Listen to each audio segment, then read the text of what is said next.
اعوذ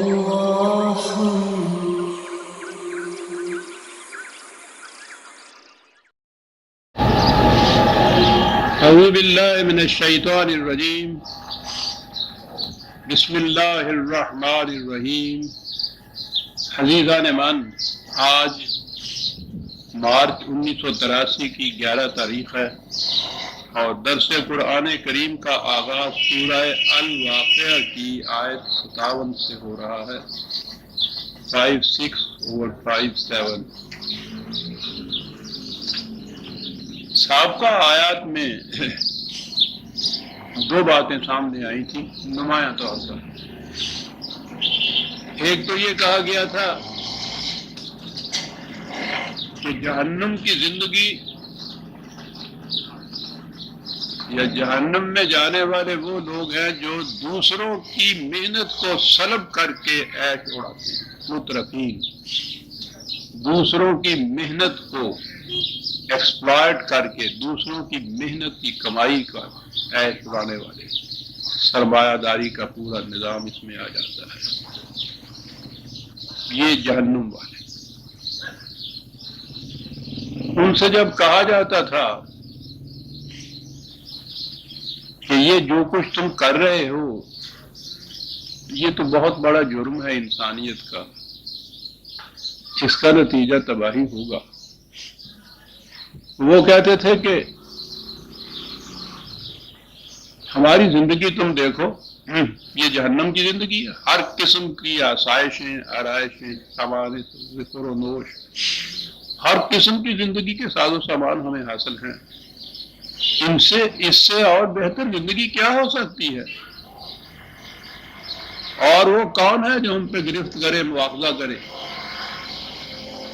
اگر کوئی چیز خلاف قانون بھی ہوتی ہے تو اس کے لیے ہمارے پاس انتظامات ہیں، یا تو ہم وہ قانونی بدل دیتے ہیں، اور اگر ایسا نہ ہو تو پھر ہمارا انتظام ایسا ہے کہ ہم گرفتاری نہ ہو، پکڑے ہی نہ جائیں، مواخذہ ہی کچھ نہ ہو۔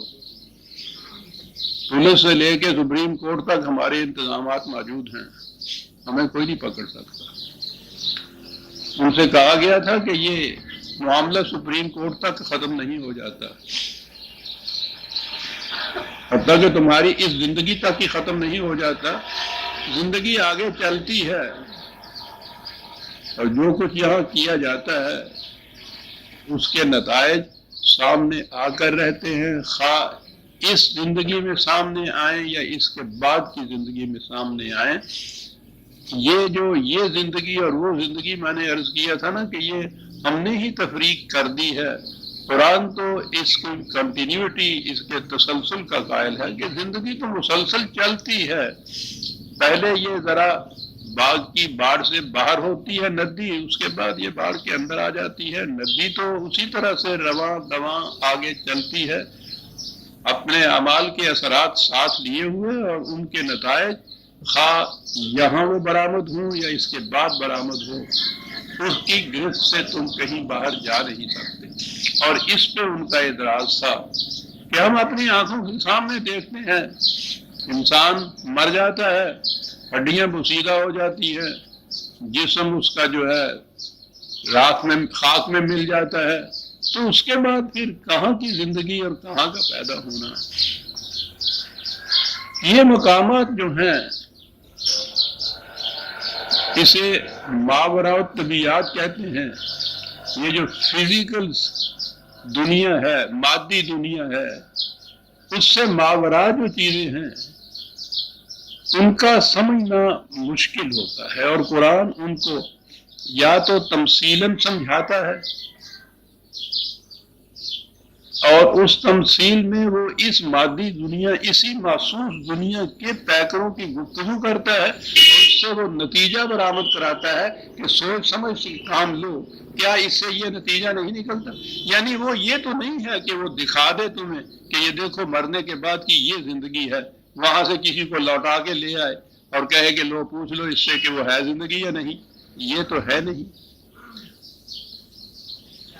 تو اسے سمجھانے کا یہی طریقہ ہے کہ یہاں کی ایسی چیزیں جن کے متعلق پہلے کہا جائے کہ ذرا تم اپنی عقل و فکر کی روح سے سمجھاؤ تو صحیح کہ یہ کیسا ہوتا ہے.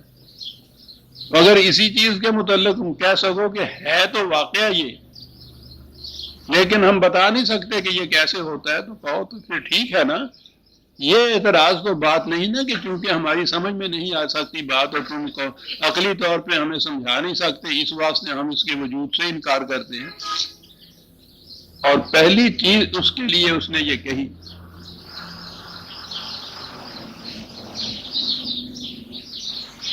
کہ نحن خلقناکم فلولا تصدقون. موجودہ زندگی جو تمہاری ہے، تم جو ایک انسانی پیکر میں ہو، انسان ہو، موجود ہو، اسے تو تم مانتے ہو نا کہ تم موجود ہو. ذرا غور تو کرو کہ یہ تم کس طرح سے موجود ہوئے. افرأیتم ما تمنون اانتم تخلقونہ ام نحن الخالقون. کہا یہ زندگی کی ابتدا جو ہوئی، یہ بچے کی پیدائش کو لے لیجئے. وہ کہا کہ وہ سوچو تو صحیح، یہ مادہ تولید جو ہے اس میں کروڑوں کی تعداد میں یہ جرثوم میں یا سیلز ہوتے ہیں. ایک سیل نر کا، ایک مادہ کا، اس کے اختلاط سے ابتدا ہوتی ہے. وہ اتنے چھوٹے ہوتے ہیں کہ خردبین کے سوا دیکھے بھی نہیں جا سکتے. کہا کیا تم سمجھا سکتے ہو کہ یہ اتنے ایسے سیل جو ہیں ان سے اس طریق سے جو بچہ پہلے رحم مادر کے اندر بنتا ہے، پرورش پاتا ہے، وہ اندر اس رحم کے اندر جو بالکل یعنی چاروں طرف سے وہ ایک بند غبارہ سا ہوتا ہے، اس میں باہر کی دنیا کی کوئی چیز نہیں ہوتی. بچہ سانس لیتا ہے، بڑھتا ہے، پھولتا ہے، پھلتا ہے، اس کا دل دھڑکتا ہے. دل دھڑکن کا تو ڈاکٹر باہر سے معائنہ کرتا چلا جاتا ہے ہر چیز کے متعلق. وہ کہا کبھی سمجھا سکتے ہو تم؟ اگر یہ سامنے تمہارے بچہ پیدا نہ ہو یا اس طرح سے تمہاری علم میں یہ بات نہ ہو، تم محسوس نہ اس کرو کہ یوں ہوتا ہے، تو سمجھا سکتے ہو تم؟ اور کہا کہ اس سے بھی پیچھے چلے جاؤ، ان جرثوموں میں تو پھر بھی زندگی ہوتی ہے.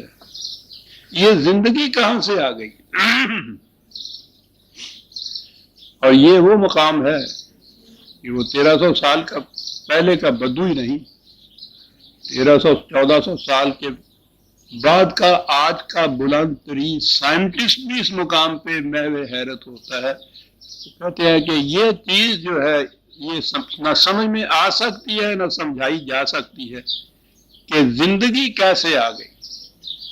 یہ مادہ، یہ میٹر ان اینیمیٹ ہے جس میں زندگی نہیں ہوتی، اس کے اندر زندگی کیسے آ گئی، کہاں سے آ گئی، کیسے پیدا ہو گئی.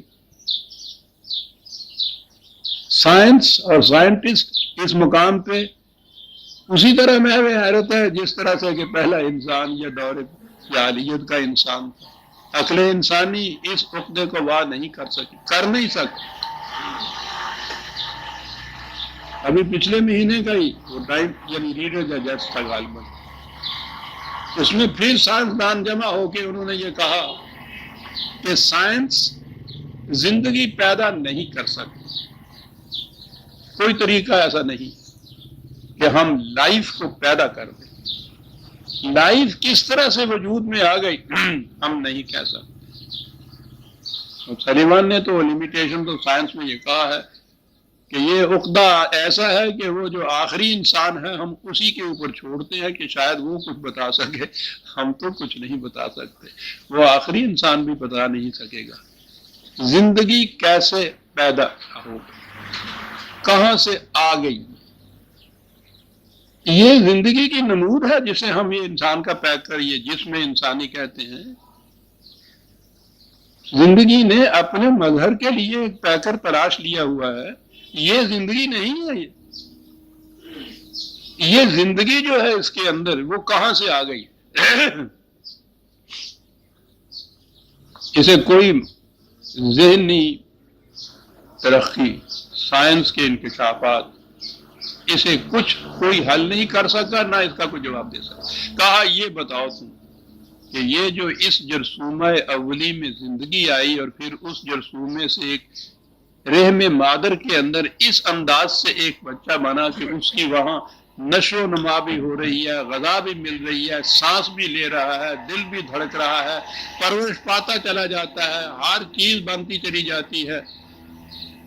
ایک آرٹیکل اور آ رہا ہے آج کل بھی، برین کے اوپر وہ آرٹیکل آ رہا ہے، دانتوں میں انگلی دبائے ہوئے سائنٹسٹ بیٹھے ہوئے ہیں، صرف ایک اکیلے برین کی، دماغ کی جو ساخت ہے اس کے متعلق جو تجزیے کر رہے ہیں صاحب،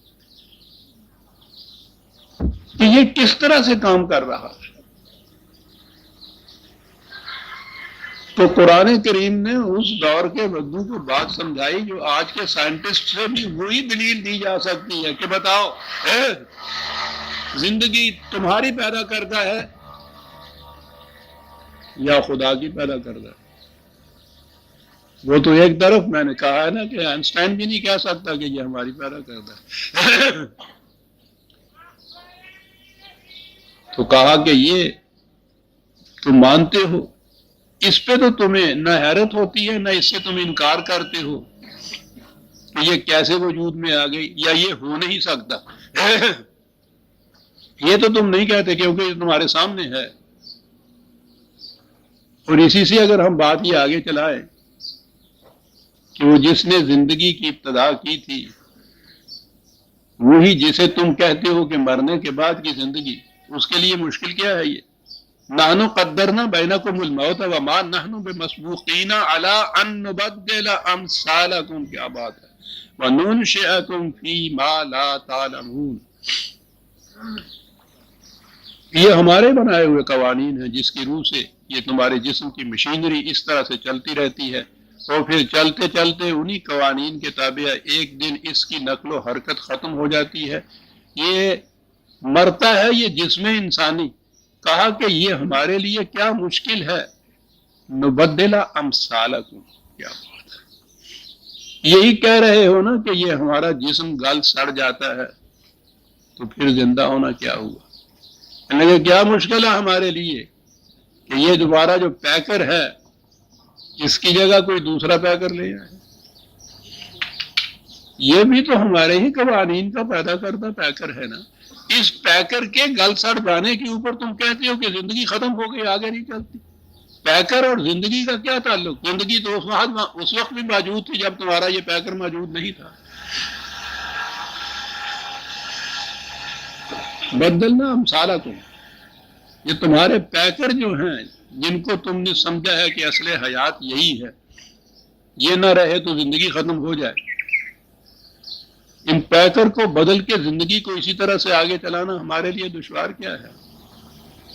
وَنُنشِئَكُمْ فِي مَا لَا تَعْلَمُونَ، اور پھر تمہیں وہ پیکر عطا کریں یا وہ زندگی عطا کریں کہ جسے تم آج اپنی علمی سطح پر سمجھ نہیں سکتے۔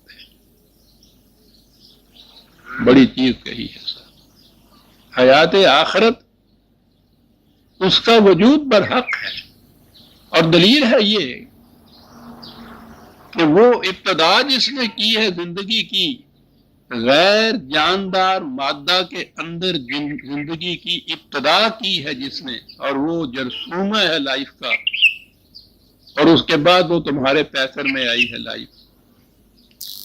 اس کے بعد دشوار کیا ہے کہ وہ ایک نئے پیکر کے اندر زندگی آئے، لیکن یہ چیز جو ہے تمہاری علم کی گرفت میں نہیں آ سکتی، جس طرح سے کہ پہلی بات جو تھی کہ نتھنگنس جو تھی، عدم جو تھا، اس سے یہ وجود کیسے آ گیا، یہ بات بھی تمہارے علم کی گرفت میں نہیں آ سکتی، نہ آئی ہے نہ آئے گی، اس وقت تک بھی نہیں آئی، آ بھی نہیں سکے گی۔ تو کہنے لگے کہ تم انکار اس لیے کرتے ہو کہ اس کے بعد کی زندگی ہمارے علم کی گرفت میں نہیں آ رہی، تو تمہارے علم کی گرفت میں تو موجودہ زندگی بھی نہیں آ رہی، اس سے انکار کیوں نہیں کرتے؟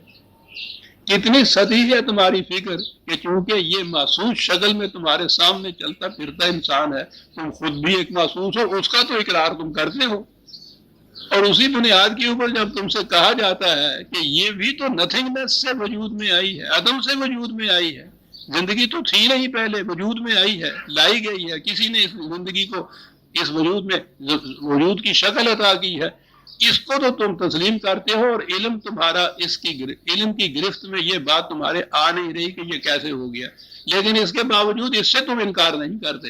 اور اسی بنا پہ اگر کہا جائے کہ صاحب یہ اسی طرح سے زندگی آگے چلے گی، اس سے انکار کرتے ہو تم، کہا سوچو تو صحیح کیا دلیل قرآن دیتا ہے۔ وَلَقَدْ عَلِمْتُمُ النَّشَأَةَ الْأُولَىٰ فَلَوْلَا تَذَكَّرُونَ، یہ پہلی زندگی جو ہے یہ تو تمہاری علم کی گرفت میں آ گئی کہ یہ ہے موجود، چلتا پھرتا مادی انسان، یہ تو تمہاری گرفت میں آ گئی، لیکن وہ تو نہیں آئی کہ یہ زندگی بنی کس طرح، آئی کس طرح، وجود میں کیسے آئی، یہ تو تمہاری علم کے اندر نہیں آئی۔ تو تمہارے علم کی تو حد اتنی ہے صرف، تو اس قدر محدود علم کی بنا پر اتنی بڑی حقیقت سے انکار کر دینا کہ نہیں صاحب ہم مانتے ہی نہیں ہیں، اس کو بھی نہ مانو، اس سے تم انکار نہیں کرتے، اس کو تم تسلیم نہیں کرتے، حالانکہ یہ تو ایک ہی حقیقت کی دو شکلیں ہیں۔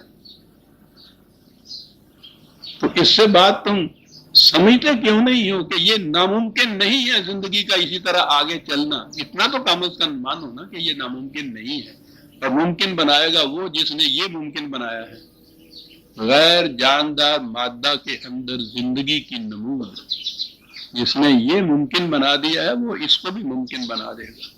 پیکر ہی بدلے گا، اور اس پیکر کے مٹنے سے، گل سٹ جانے سے تم اس نتیجے میں پہنچے ہو کہ زندگی نہیں ہے۔ زندگی اور اس پیکر کے کو الگ الگ کر کے بتانا، یہ ہے قرآن کا اعجاز۔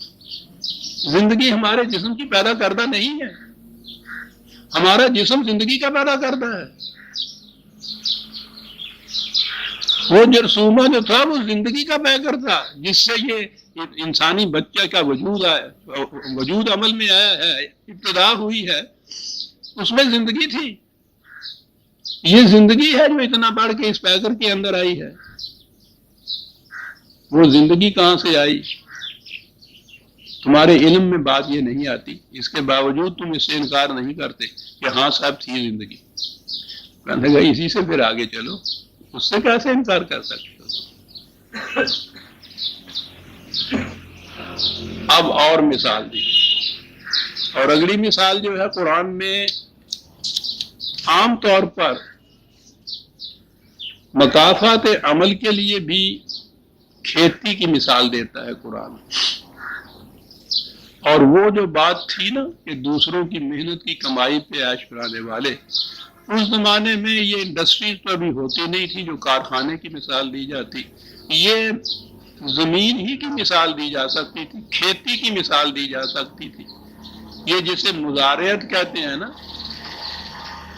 قرآن نے یہ پہلے کہا کہ یہ زمین تمہاری ملکیت کیسے ہو سکتی ہے۔ پہلی چیز یہ ہے، یعنی کسی بنیاد پہ بھی یہ ملکیت نہیں ہو سکتی، تمہارے پیدا ہونے سے پہلے یہ موجود تھی۔ یہ کرۂ ارض انسان کے اس زمین پہ آنے سے پہلے موجود تھا۔ تم پیدا ہوئے تو اس کے بعد تم نے کہا کہ یہ ہم اس کے مالک ہیں، یعنی اس چیز کے مالک جو تمہاری پیدائش سے پہلے موجود تھے۔ کیسے مالک ہو گئے؟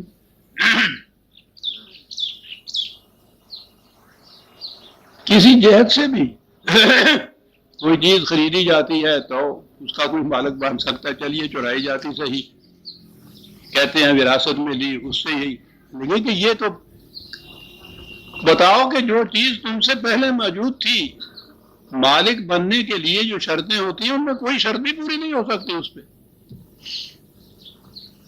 اور موجود اس لیے تھی کہ جو یہاں ہم نے پیدا کرنے ہیں جاندار، ان کے زندہ رہنے کے لیے پرورش کا سامان دے۔ ہم خالق ہی نہیں تھے کہ پیدا تو ہم کر دیتے اور پھر ان سے کہتے کہ جاؤ میاں اپنا رزق آپ تلاش کرو، اور رزق کے سامان جو تھے وہ ہم پیدا نہ کرتے۔ کہتا ہے بتاؤ تو صحیح کہ خالقیت جو تھی کتنا ظلم ہوتا اگر ربوبیت اس کے ساتھ نہ ہوتی تو۔ ہم تو رحم مادر کے اندر بچے کی پرورش کا انتظام کر کے پھر اس بچے کی ابتدا کرتے ہیں وہاں، اور جب وہ طریقے نشو و نما جو رحم کے اندر ہوتا ہے وہ ایک درجے پہ پہنچ کے وہ ختم ہوتا ہے، بچے نے پیدا ہونا ہوتا ہے۔ پیدائش سے ایک دن پہلے بھی ماں کی چھاتیوں میں دودھ نہیں ہوتا، وہ اندر ماں کے خون سے ہی پرورش پا رہا ہوتا ہے۔ پرورش پانے کا طریقہ آپ سوچیے وہ کتنا مختلف ہوتا ہے اس سے۔ جو ہی وہ پیدا ہوتا ہے، سامان نشو و نما، اس کا پرورش کا سامان دودھ کے چشموں کی شکل کے اندر موجود ہوتا ہے اس کی پیدائش کے ساتھ ہی۔ یہ کون سی فیکٹری اندر ہے، کون سا اس کا مینیجر ہے جو سارے انتظامات کر رہا ہے؟ کہا یہ پیشپا افتادہ چیزیں تمہیں نظر آتی ہیں کیونکہ موجود ہیں تمہارے سامنے، ورنہ ایک ایک قدم کے اندر تم محو حیرت رہ جاؤ کہ ہوتا کیسے ہے یہ۔ اور پھر جو میں نے کئی دفعہ یہ مثال دی ہے، قرآن نے مثال دی ہے کہ جوں جوں بچے کے اندر ہضم کی قوت زیادہ ہوتی چلی جاتی ہے، ماں کے دودھ میں وہ جو پانی کا مقدار ہے وہ کم ہوتا چلا جاتا ہے، دہنیت جسے اسے کہتے ہیں وہ زیادہ ہوتی چلی جاتی ہے، کہتے ہیں دودھ گاڑھا ہوتا چلا جاتا ہے۔ وہ گاڑھا کیا معنی ہوتا ہے؟ یہ میں عرض کیا کرتا ہوں پہلے بھی کہ یہ جو اب دودھ کے ڈبے آتے ہیں، ان ڈبوں کے باہر انہوں نے چارٹ دیا ہوا ہوتا ہے، پہلے مہینے کے بچے کے لیے اتنی چمچی اس کی اور اتنا پانی، وہ بہت پتلا ہوتا ہے۔ دوسرے مہینے کے لیے پانی کم، دودھ ذرا زیادہ، پھر آگے پھر وہ چارٹ جو ہوتا ہے وہ انہوں نے ماں کے دودھ کا تجزیہ کر کے وہ چارٹ بنایا ہوا ہوتا ہے۔ سائنس فالو کر رہی ہوتی ہے اس انتظام کو، اور جو ہی بچے میں دوسری چیزیں کھانے کے لیے قوت ہوتی ہے آدمی کی، یہ چشمے بند ہو جاتے ہیں کہ اب ادھر آؤ۔ کہا یہ ساری چیزیں تم دیکھتے ہو، اس سے تو تم انکار نہیں کرتے۔ تو ایک تو قرآن یہ مثال دیا کر، دوسری مثال ہوتی ہے یہ کھیتی کی۔ کھیتی کی مثال دو طریقوں سے وہ دیکھتا ہے۔ ایک تو یہ کہ تم زمین کے مالک بن کے دوسروں کو اس سے محتاج کیسے کر سکتے ہو؟ ہم نے زمین کو پیدا کیا تمام انسانوں کی پرورش کے لیے، کیا حق حاصل ہے کسی ایک انسان کو کہ وہ دائرہ کھینچ لے زمین کے اوپر ہو کیا کہ یہ میری زمین ہے؟ ارے تیری زمین کیسے ہو گئی ہے؟ اور دوسرے اس سے پھر محروم ہے۔ زمین پڑی ہوئی تو کوئی دیتی نہیں، اس میں تو کاشت کرنی پڑتی ہے، پھر دوسرے انسانوں کو تم اپنا غلام بناتے ہو اور کہتے ہو کہ چلاؤ حال تم اس سے کرو کھیتی اس کے اوپر۔ سال بھر محنت کی کمائی، ان کی پسینہ نچڑ جاتا ہے ان غریبوں کا، اور اس کے بعد وہ آدھی کم از کم آدھی اس میں سے فصل جو ہے تمہارے گھر پہنچ جاتی ہے۔ کس بنا پر؟ کہ اس زمین کے اوپر لکیر تم نے بنوا لی تھی پٹواری کے کاغذ میں، ملکیت کے خانے میں تمہارا نام لکھا ہوا، بس یہ حق۔ کہا کہ یہ تمہیں حق کیسے حاصل ہو گیا؟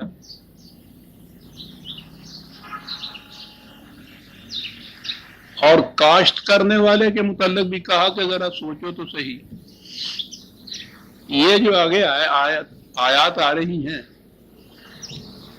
یہ معیشت یا اکانومی کے ضمن میں بھی بڑی اہم ہے۔ یہ زمین خدا کی، اب آئے کاشت کرنے والا۔ قرآن کا نظام یہ ہے، میں پہلے عرض کر دوں کہ معاوضہ یا صلہ محنت کا ہے، سرمایہ کا نہیں۔ زمین پہ لکیر کھینچ کے تم اس فصل کے مالک نہیں بن سکتے۔ پہلے تو زمین ہی تمہاری نہیں، وہ خدا کی ہے۔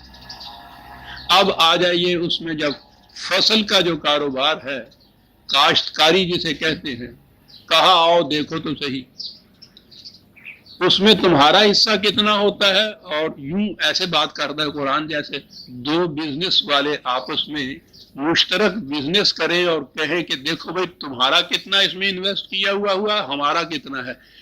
تو کہا کہ یہ کرتے ہو نا کہ جس حد تک جس کا انویسٹمنٹ ہوتی ہے اتنا ہی اس کو اس میں سے منافع ملتا ہے، سارا تو نہیں لے جاتا نا وہ۔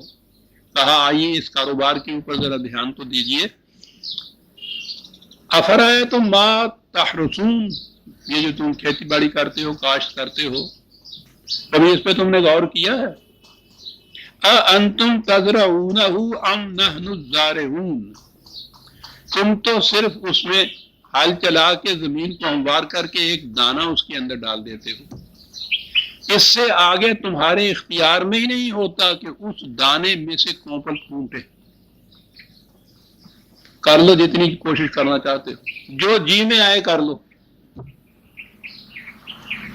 بتاؤ یہ جو فصل اگنی ہے اس میں تمہارا اتنا حصہ ہے کہ تم نے زمین کو ہموار کیا ہے اور اس کے اندر ایک دانہ ڈال دیا ہے، یہ تمہاری محنت۔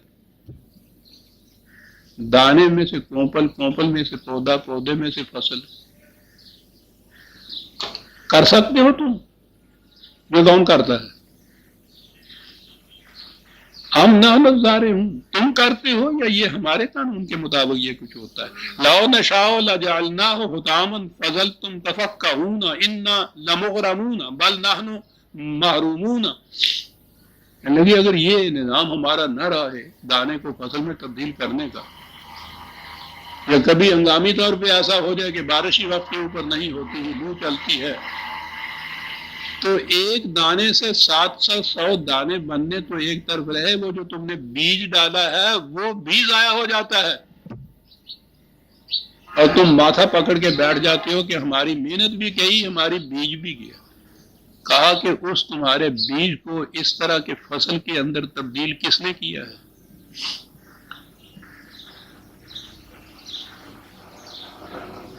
افرأیتم الماء الذی تشربون اانتم انزلتموه من المزن ام نحن المنزلون فلو نشاء جعلناہ اجاجا فلولا تشکرون۔ کہتا ہے اب اس کے بعد زمین میں تو ڈال دیا تم نے اسے، اب پانی کی ضرورت ہے، بارش کی ضرورت ہے،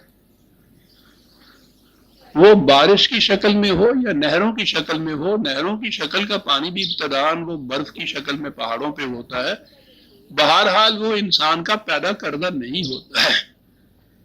کہا یہ بھی چھوڑو کہ تمہارا پیدا کردہ نہیں ہے، ذرا غور کرو کہ یہ بادلوں سے بارش جو برستے ہے، سمندر کا پانی، یعنی ساری دنیا میں غالباً 1/5 حصہ خشکی ہے، سمندر ہی سمندر ہے، لیکن وہ پانی یہ ہے کہ ایک گھونٹ پانی پی نہیں سکتے۔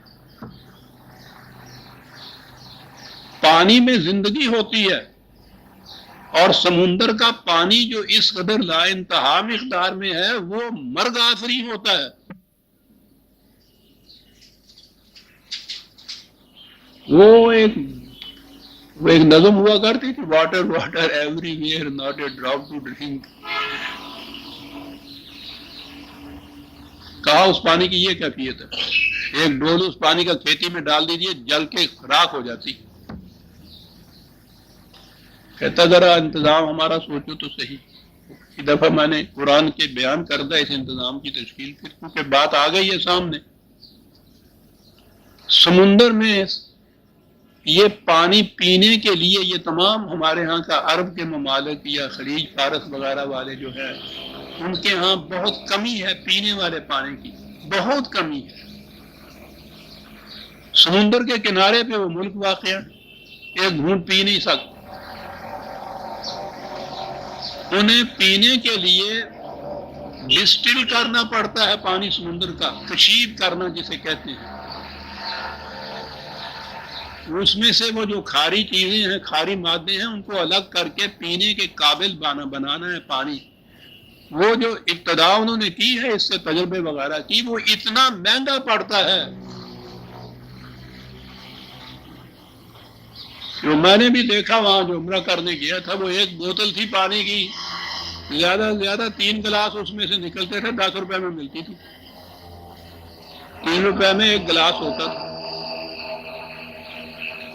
میں اپنی تہ مار لینا سا تے گلاس نہیں سی پیندا، 3 روپے ہو پہ جان کے 3 روپے۔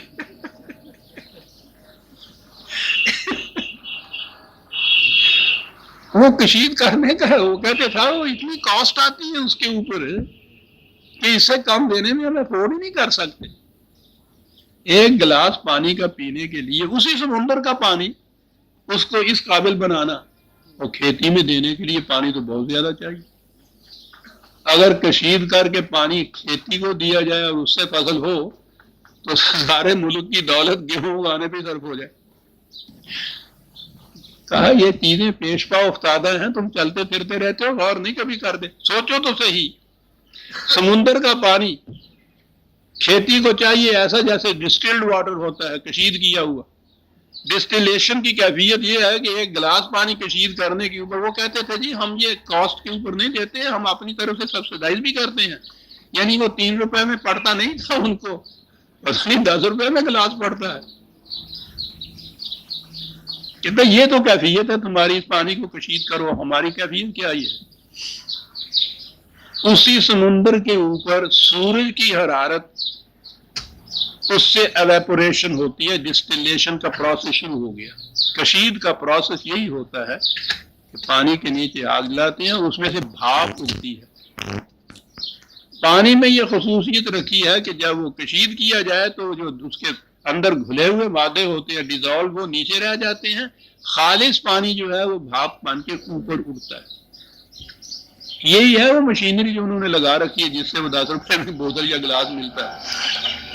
کہا سوچو تو صحیح کہ اتنا بڑا سمندر، اس میں سے پانی کشید کرنا ہے، اتنی بڑی بڑی بھٹیاں چاہیے۔ ہم نے ایک بھٹی لگا رکھی ہے اور وہ اوپر ہے، وہ اس کی کرنیں سمندر میں جتنا کھاری چیزیں ہوتی ہیں وہ سمندر میں چھوڑ دیتا ہے، اور وہ کرنیں کشید شدہ پانی کے ڈول بھر بھر کے اوپر لے جاتی ہیں۔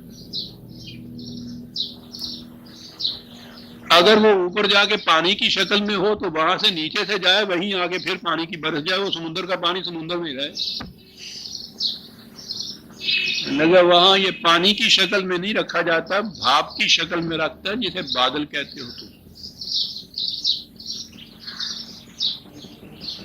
پھر اگر وہ اسی مقام کے اوپر بادل رہے تو پھر بھی وہ تو پانی کے اوپر رہا، کہتا پھر ہم ہوائیں چلاتے ہیں جو اس بادل کو دھکیلے ہوئے لیے چلی جاتی ہیں، چلا جاتا ہے، بارش کو دیکھتے جیسے اٹھتا ہے۔ اور پھر ہمارا انتظام ہے کہ جس مقام کے اوپر پانی برسنا ہوتا ہے وہاں ٹھنڈ پیدا کر دیتی ہے، اس ٹھنڈک کی وجہ سے پانی وہ بادل بھاری ہوتا ہے، بھاری ہونے کے بعد پھر وہ پانی کی شکل میں تبدیل ہوتا ہے۔ اب وہ سمندر کا کھاری پانی، یہ جو انتظام ہے واٹر سپلائی کا، اس کی روح سے وہ کشید شدہ پانی تمہارے زمین پہ گرتا ہے، اس سے فصل اگتی ہے۔ فرمائیے حضور کہتے ہیں قرآن، فرمائیے کہ یہ جو پانی برسا ہے اس میں جناب کا کتنا حصہ ہے اور ہمارا کتنا حصہ ہے؟ اتنے ہی پروسیس میں آپ دیکھیے کہ پہلی چیز تو یہ کہ اس بزنس کا جو بیس ہے زمین، وہ ہماری نہیں۔ دانا ایک ڈالا تم نے، پانی نہ ہو تو وہ بھی ویسے کا ویسا پڑا رہے، سڑ جائے، گل جائے۔ پانی چاہیے اس کو مقطر، کشید شدہ، مقدر نہیں، وہ کشید شدہ ہی ہوتا ہے، وہ تو فلٹریشن ہوتی ہے جسے تقطیر کہتے ہیں، مقدر۔ کشید شدہ پانی چاہیے، ڈسٹلڈ واٹر اتنی مقدار میں چاہیے۔ پھر اگر وہ ایک ہی وقت میں برس جائے سارا تو پھر بھی نہیں کھیتی ہوتی، وہ باقی جو ہوتا ہے، ہم جو پہاڑوں پہ ریزروائر بنا رکھے ہیں وہاں وہ برف کی شکل میں جمع رہتا ہے، گرمیوں میں وہاں سے وہ برف کو ہم پگھلاتے ہیں، پھر وہ پانی کی شکل میں تمہارے گھروں کے آگے سے گزرتا چلا جاتا ہے، کھیتیوں کے پاس سے گزرتا چلا جاتا ہے۔ لیجئے سارا سال کشید شدہ پانی اس طرح سے تمہارے آگے سے گزرتا چلا جاتا ہے۔ فرمائیے جناب آپ کا کتنا حصہ ہے اس میں، ہمارا کتنا حصہ؟ کاروبار کر رہا ہے۔ بڑا عجیب ہے انداز سمجھانے کا۔ لگا زندگی آگے، پانی سے آگے چلیے تو پھر یہ آگ کے اوپر زندگی ہے، تمہاری حرارت ہے۔ افرأیتم النار التی تورون اانتم انشأتم شجرتها ام نحن المنشئون۔ کیا بات ہے، کہتا یہ آگ کہاں سے پیدا ہوتی؟ درختوں کی شاخیں سبز ہوتی، سبز شاخیں جو ہیں کبھی ان میں آگ ہوتی ہے؟ وہ جو غالب نے کہا تھا نا کہ شعلہ خصم جیسے خون رگ میں نہاں ہو جائے گا، کیا تشبیہ تھی۔ وہ کہتا ہے کہ اس سبز شاخوں کے اندر آگ کے انگارے ہم نے رکھ دیے ہوتے ہیں بھر کے، جب تک ضرورت ہوتی ہے وہ سبز رہتی ہے، اس کے بعد پھر وہ ایندھن بن جاتی ہے، اسی سبز شاخوں سے آگ نکلنے لگ جاتی ہے۔ کہیے یہ اسکیم تمہاری پیدا کردہ ہے یا ہماری پیدا کردہ ہے؟ کہا آؤ اب حساب کریں۔ نحنو جعلناھا تذکرۃ، کہا جو کچھ ہم نے اس وقت تک کہا ہے وہ اس لیے ہے کہ تم غور و فکر کر کے سوچ لو اور ایک نتیجے پر پہنچنے کی کوشش کرو۔ تذکرہ اس کو کہتے ہیں، کسی چیز کو سامنے رکھیے، اس کے اوپر غور و فکر کیجیے، جیسے سوال حل کرتے ہیں حساب کا، اور اس کے بعد ایک نتیجے کے اوپر پہنچو۔ کہا یہ ہے یہ سارا پروسیس، سارا یہ نظام کھیتی باڑی کا، جس کے تم اپنے آپ کو پورے وحدہ لا شریک مالک سمجھتے ہو، پوری فصل کا ہماری ہے۔ اور اس میں کہتا ہے کہ دیانتدار بزنس مین کی طرح حساب کرو آ کر۔ ہم دھاندلی نہیں کرنا چاہتے، ہم تمہارا کچھ نہیں چھیننا چاہتے، ایمانداری سے اللہ کی سਹੁੰ کھا کے تم آپ کرو، دسو کہ اس میں تمہارا کتنا ہے، ہمارا کتنا ہے۔ جو تمہارا ہے تم لے لو، جو ہمارا ہے ہمیں دے دو۔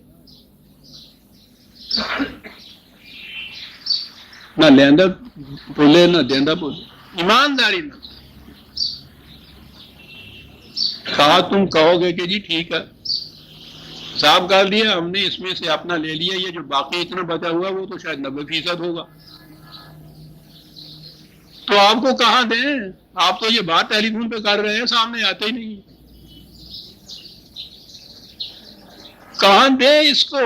عزیزہ نے من نے ایک فکر، متاع للمقوین، یہ بھوکوں کو دے دو ہمیں پہنچ جائے گا، پہنچ جائے گا ہم تک۔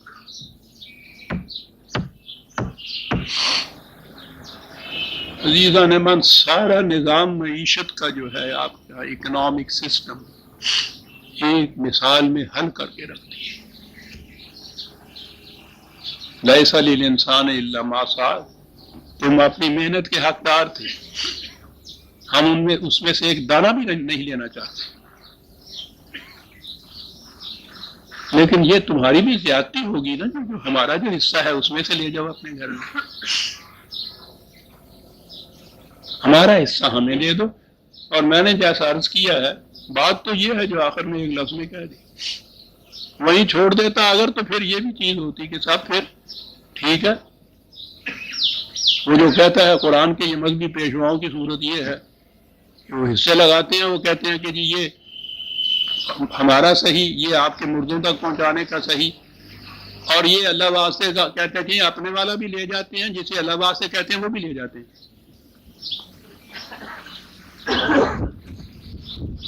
نہ تو بات ٹھیک ہے، وہ کہیں کہ وہ اللہ ہو سامنے تو اس کو ہم دیں نا۔ ایک لفظ میں سارا اکنامک سسٹم بتا دیا، کوئی زیادتی نہیں، کوئی ظلم نہیں، دھاندلی نہیں، استحصال نہیں، ایکسپلائٹیشن نہیں، دوسرے کی محنت سے ایک پائے نہیں ہم لینا چاہتے، ہمارا جو حصہ ہے وہ تو دینا پڑے گا۔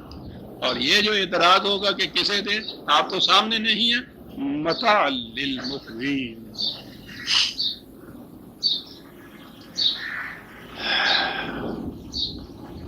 اقبال نے یہی جو آیتیں ہیں نا 4-5 الارض للہ کے عنوان سے ان آیتوں کا یوں کہیے کہ ترجمہ کیا ہے بڑا خوبصورت۔ الارض للہ، زمین خدا کی ملکی ہے، پالتا ہے بیج کو مٹی کی تاریکی میں کون، کون دریاؤں کی موجوں سے اٹھاتا ہے سہاؤ، کون لایا کھینچ کر پچھم سے بادے سازگار، خاک یہ کس کی ہے، کس کا ہے یہ نور آفتاب، کس نے بھر دی موتیوں سے خوشائے گندم کی جیب، موسموں کو کس نے سکھلائے، موسموں کو کس نے سکھلائے یہ خوئے انقلاب، دے خدایا گاؤں کے مالک جو بنے پھرتے ہو، دے خدایا یہ زمین تیری نہیں، تیری نہیں، تیرے آبا کی نہیں، تیری نہیں، میری نہیں، الارض للہ۔ یہ ہے عزیزان من معاشی نظام آپ بٹھا رہے ہیں، آپ کمیشنوں پہ کمیشن، کمیٹیوں پہ کمیٹیوں، کاہے کے لیے بٹھا رہے ہیں؟ کہ دوسرے کی محنت کے ایکسپلائٹیشن کو جائز کس طرح قرار دیا جائے۔ یہ طریقے ہوتے ہیں اکنامکس، سود نہیں۔ اکنامک سسٹم کی کمیٹیاں بٹھائیں، انہوں نے کہا بڑا آسان ہے، اس کو منافع کہیے، بالکل ٹھیک ہے۔ کہا یہ بزنس میں محنت وہ کرتا ہے سارا کچھ، یہ کچھ پیسے انویسٹ کرتا ہے، منافع آتا ہے، اس کے پاس چلا جاتا ہے، اس کے گھر بغیر محنت کی۔ بنیاد ہے لیسا للانسان الا ما سعی، معاوضہ محنت کا ہے، قرآن کا بنیاد ہے یہ معاشی نظام کا کی بنیاد یہ ہے۔ وہ محنت نہیں کر رہا، محنت یہ کر رہا ہے، معاوضہ اپنے سرمایہ کا لے رہا ہے، محنت کا نہیں لے رہا، گھر پہنچ رہا ہے۔ کیا کیا یہ جو کمیشن بیٹھا تھا، اس نے کہا جی کہ اس کا نام آپ مزاربت رکھ لیجیے، چلو معاملہ ختم ہو گیا، بالکل جائز، حلال۔ انہوں نے کہا کہ جی یہ کھیتی باڑی کا نظام ہے، اس کے اندر واقعی یہ تو قرآن یہ کہہ رہا ہے نا، زمین تمہاری تمہارے باپ کی نہیں ہے، اس میں جتنا پروسیس ہو رہا ہے وہ سارے کا سارا تم صرف محنت کرتے ہو، باقی سارا ہمارا ہے۔ یہ کس طرح سے جس زمیندار جو زمین کا مالک بنا بیٹھا ہے وہ کس طرح لے جاتا ہے؟ انہوں نے کہا کہ یہ ٹھیک ہے، یہ ایسے تو نہیں لیا جا سکتا، اس کو مزارعت کہتے ہیں اور وہ جائز ہے۔ بس اسماء سمیتموہا انتم و آباؤکم، کچھ نام ہیں کچھ تمہارے باپ دادا نے رکھ لیے تھے، جو تم کچھ رکھ لیتے ہو اور ناجائز کو جائز بناتے چلے جاتے ہو۔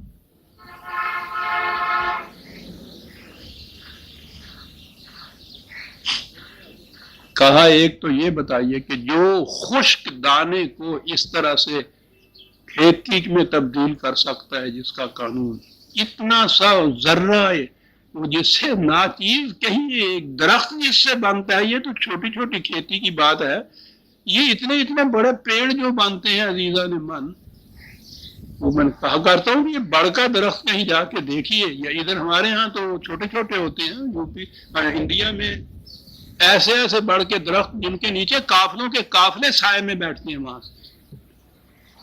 تو کہا تم نے سوچا ہے کہ یہ بڑ کا درخت کس چیز سے پیدا ہوا تھا؟ وہ بڑ کے اندر جو گولی لگتے ہیں نا، ایک درخت کے اندر وہ لاکھوں کی تعداد میں ہوتی ہیں، اور ایک گولر کے اندر ہزارہ کی تعداد میں خشخاش کے دانے کے برابر ہوتی ہے، اس میں کہ ایک جو ہوتا ہے جی اس سے یہ بڑ کا درخت بنا ہوا ہوتا ہے۔ وہ کہا کہ یہ جو ہمارا تخلیقی نظام ہے اس پہ غور کرو تو معلوم ہو جائے گا کہ کچھ مشکل نہیں ہمارے لیے کہ ہم اس مرنے کے بعد تم جو زندگی کہتے ہو یہ زندگی چلتی رہے۔ اور دوسرا نظام اسی مثال میں، دوسری چیز نظام معیشت کی، رزق کی مثال کہ پرورش کے لیے یہ جو کچھ ہم نے کیا ہے، کاہے کے لیے؟ دوسری آپ اس تفصیل دیکھنا چاہیں پھر وہ بیچ میں سے جو میں نہیں چاہا کرتا وہ میں اور میری آ جاتا ہے، نظام ربوبیت جو کتاب ہے میری، اسے آپ دیکھیے گا، قرآن کریم کا جتنا نظام اس نے یہ دیا ہے وہ سارا اس کے اندر آ گیا ہوا ہے۔ پھر میں عرض کروں وہ نظام کیا ہے؟ نظام یہ ہے جسے اسلامی نظام آپ کہتے ہیں، اس کا فریضہ یہ ہے کہ مملکت کے تمام افراد کی سامان نشو و نما یا بنیادی ضروریات زندگی بہم پہنچانا اس نظام کا ذمہ ہوتا ہے۔ پہلی بات یہ سمجھ لیجئے کہ کسی نظام کو اسلامی اس وقت کہا جائے گا جب وہ یہ ذمہ داری قبول کرے جو حضور نے فرمایا صلی اللہ علیہ وسلم کہ جس بستی میں ایک فرد بھی رات کو بھوکا سو جائے اس بستی سے خدا کی حفاظت کی ذمہ داری ختم ہو جاتی ہے۔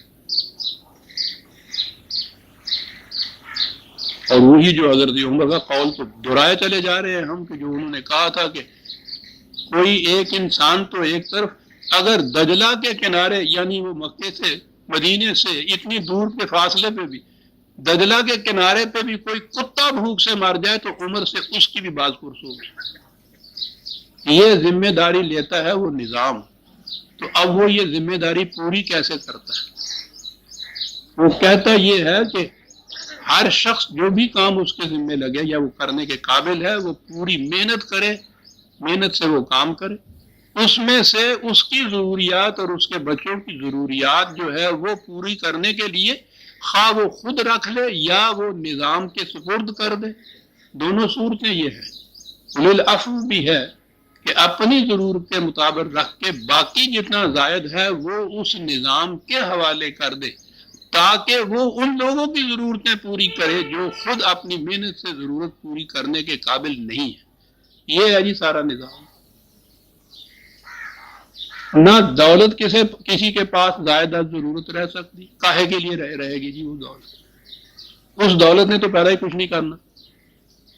قرضہ کسی کو دے کے اس سے سود نہیں لے سکتا، کاروبار میں انویسٹ کر کے منافع میں حصہ نہیں لے سکتا، زمین خرید کر پیداوار کا حصہ نہیں لے سکتا، تو یہ درد سر کاہے کے لیے بول لے گا؟ روپیہ پڑا ہوا تو نہیں بچے دیتا، وہ تو کسی کو محنت کرنے کے لیے دیا جاتا ہے تو اس کی محنت کا معاوضہ ہوتا ہے جو آپ لے رہے ہوتے ہیں۔ وہ کہتا ہے کہ یہ جتنا زائدہ ضرورت ہے وہ اس نظام کے حوالے کیجیے تاکہ وہ اس سے تمام ضرورت مندوں کی ضرورتیں پوری کرے۔ بنیادی طور پر یہ زمین کا انتظام جو ہے، جیسا میں نے عرض کیا، اس کی قرآن نے زیادہ مثال دی ہے کہ یہ بات اس دور کے مخاطب قوم سے کی سمجھ میں آ سکتی تھی۔ انڈسٹریلائزیشن ابھی وہاں ہوئی نہیں تھی، تو زمین والی بات جو ہے وہ تو پھر بھی کچھ کم ظلم ہوتا ہے۔ وہ تو خیر پسینہ ہی نچوڑتے تھے، یہ تو خون نچوڑ لیتی ہے۔ یہ نظام کرخنداری کا سرمایہ دارانہ نظام ہے، یہ تو پوچھو نہیں کہ کیا کرتا ہے۔ یہ زمینی کے متعلق میں 80/25 سے کہی ہے۔ فَلْيَنْظُرِ الْإِنسَانُ إِلَىٰ طَعَامِهِ، کہا یہ جو روٹی تمہارے سامنے آ گئی ہے، لقمہ توڑا ہے، منہ میں ڈالنے سے پہلے 1 منٹ کے لیے ٹھہر جو ذرا، کہا سوچو کہ یہ کس طرح سے روٹی کا ٹکڑا بنا ہے۔ یہ سوچو کہ اس میں پھر وہی بات، ہمارا کتنا حصہ ہے اور تمہارا کتنا ہے۔ اِنَّا سَبَبْنَا الْمَاءَ سَبًّا، پہلی چیز تو یہی کہ یہ پانی جس کے اوپر دار و مدار تھا، ہم نے وہ پانی برسایا، تم نے نہیں برسایا۔ ثُمَّ شَقَقْنَا الْأَرْضَ شَقًّا، پھر زمین میں یہ صلاحیت رکھی کہ وہ پھٹ جائے اور وہ بیج جو ہے وہ کوپل کی شکل میں اوپر آ جائے۔ فَانبَتْنَا فِيهَا حَبًّا وَعِنَبًا وَقَضْبًا وَزَيْتُونًا وَنَخْلًا وَحَدَائِقَ غُلْبًا وَفَاكِهَةً وَأَبًّا، پھر اس میں سے یہ اجناس، گیہوں، دالیں، میوے، پھل، درختوں کے کھجورے، یہ سب چیزیں پھر اس سے پیدا ہوئی۔ اس بیج سے پانی جو پڑا ہے نا تو اس سے یہ سب کچھ پیدا ہوئی۔ یہ سارا کچھ کاہے کے لیے ہے؟ یہ تھی وہ چیز جو تھی وہاں کہا تھا کہ بھوکوں کو دے دو، متاع لکم ولانعامکم، تمہارے لیے سامان زندگی، تمہارے مال مویشی کے لیے سامان زندگی، ساری انسانوں کو اس میں مخاطب کیا گیا ہے۔ میں نے پہلے بھی عرض کیا تھا، پھر دوہرا دوں، کیونکہ یہ جو نظام معیشت ہے اس میں یہ لفظ قرآن نے جو استعمال کیا ہے، ایک لفظ کے اندر پورا نظام آ گیا ہوا ہے۔ میں نے پہلے بھی آیا تھا کسی درس میں، یہ متاع کا لفظ آیا ہے، جہاں بھی کچھ لکھا متاع لکم، متاع لکم۔ ہمارے ہاں تو متاع جو ہے ساز و سامان، اور پنجابی تے مال متا کہندے نے، یہ متاع ہی ہوندا جنوں متا کہندے نے، مال متا۔ متاع عجیب چیز ہے آپ سمجھانے کے لیے۔ اس زمانے کا مسافر آج کا نہیں ہے کہ وہ مسافر چلتا ہے تو پوری ایک گاڑی کی گاڑی بھر لیتا ہے سامان، پیدل مسافر چلنے والا ریگستان میں چلنے والا مسافر ہوتا تھا، راستے میں بھی اس کے یہاں نہ کوئی ریسٹوران ہوتے تھے نہ کوئی ہوٹل ہوتا تھا، اپنے ساتھ اس نے کچھ سامان لے کے چلنا ہوتا تھا جو راستے میں اس کے کام آئے۔ ایک چھوٹا سا خرگینہ سا، اس میں کچھ ستو کو کھجوریں، ایک لوٹا، اس کے ساتھ پانی کی ڈوری، رسی، بڑی ضروری چیز تھی، ایک لکڑی لٹ یا ہتھوڑی یا وہ کلہاڑی جیسی چیز، دو کپڑے۔ یہ جو زیادہ سفر تھا، سامان سفر، وہ متاع ہوتا تھا، اس کو متاع کہتے تھے، اور اس کے لیے وہ کہتے تھے کہ کوئی مسافر ایسا پاگل نہیں ہوتا کہ وہ ضرورت سے زیادہ چیز اپنے پاس لاد کے رکھ لے، کبھی 2 لوٹے لے کے نہیں چلے گا، وہ تو بوجھ ہو جائے گا نا۔ جتنا لمبا سفر ہے اس کے مطابق ہی ستو یا کھجورے لے کے چلے گا، ایک بوری نہیں بھر کے لے جائے گا ساتھ۔ تو وہ متاع ہوتا تھا کہ جتنا سفر لمبا ہے اس کے لیے جو بنیادی ضرورتیں ہیں وہ ساتھ رکھے، اس سے کم نہیں کہ راستے میں ختم ہو جائے گا تو مر جائے گا، زائد اس سے جو ہے وہ تو بوجھ ہے۔ اتنا ہی لے گا جتنا اس کی ضرورت کے لیے کافی ہو۔ وہ اگرچہ وہ ذوق کے شعر میں شعریت تو ہوتی نہیں، لیکن بہرحال اس میں کچھ واضح ہوتا ہے، کیوں اتنا گراں بار ہے جو زیادہ سفر بھی اے راہ روے ملک عدم اٹھ نہیں سکتا۔ کوئی مسافر اس قسم کا جس نے اپنے کندھے پہ لاد کے سامان لے جانا ہو سفر کا، وہ زائد ضرورت لے کے ہی نہیں چلے گا، اور کام اگر ہے ضرورت سے تو راستے میں مر جائے گا۔ اتنا سامان کہ جسے وہ ضرورت اپنے ساتھ ضرور لے کے چلے اور وہ راستے میں ختم نہ ہو، اتنے کو متاع کہتے تھے۔ قرآن نے جہاں بھی رزق کہا ہے اسے کہا ہے متاع لکم، اے حیات کے زیادہ روان حیات کے مسافروں، تمہارے لیے اتنا ہی ضروری ہے جتنا ایک مسافر کے لیے زیادہ سفر ضروری ہوتا ہے۔ کیوں اس سے زیادہ لاد کے رکھتے ہو اپنے پاس بوجھ؟ یہ جو کروڑوں کا بینک بیلنس چھوڑتا ہیں مرتے وقت، مرتے کیا ہم نے تو دیکھا ہے، مرنے سے پہلے بھی ان کے حصے میں جو ایک مزدور کھاتا ہے اس سے بھی 10واں حصہ وہ کھا سکتا ہے، صحتیں خراب ہو گئی ہوتی ہیں۔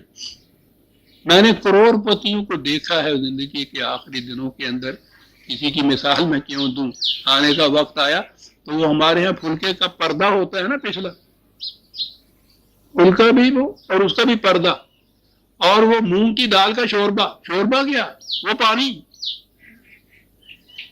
وہ یہ کھا رہا تھا۔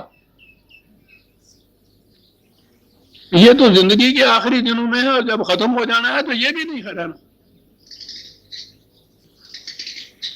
کہا اتنا لو جو متاع لکم، یہ جو باقی سارے کا سارا ہے یہ تمہارا متاع تو نہیں ہے نا، تمہارے سفر میں کام نہیں آیا۔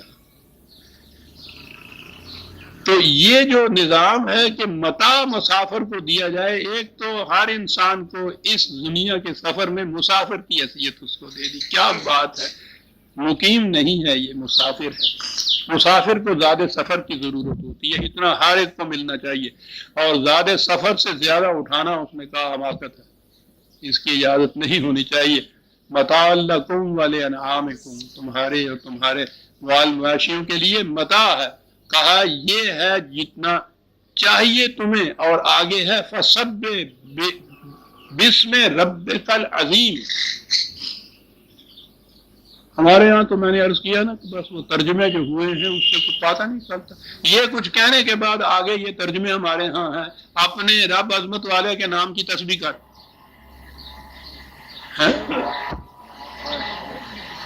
گل کی بڑی کیا کچھ کہتا چلا آ رہا ہے، آگے جا کے کہہ رہا ہے کہ چھاٹے سارے دھندے جنہیں آگے نے تو تسبیح پڑھ لے، اپنے رب عظیم کی تسبیح کر۔ سبحہ کے معنی ہوتا ہے کسی مقصد کے حصول کے لیے انتہائی کوشش کرنا،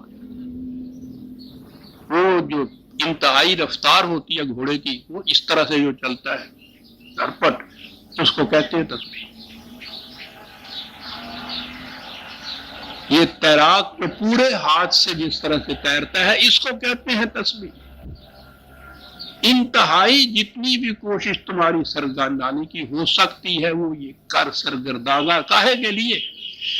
کہا یہ ربوبیت چھوٹے چھوٹے پیمانے کے اوپر تم کرتے ہو، کہ میری ضرورت، میرے بچوں کی ضرورت، کہتا ہر شخص یہی کرتا ہے۔ یہ تو کہنے لگے جانور بھی کرتے ہیں، حیوانات بھی کرتے ہیں، حیوان میں اور انسان میں پھر فرق کیا ہوا؟ تجھ میں اور ان میں فرق کیا ہوا؟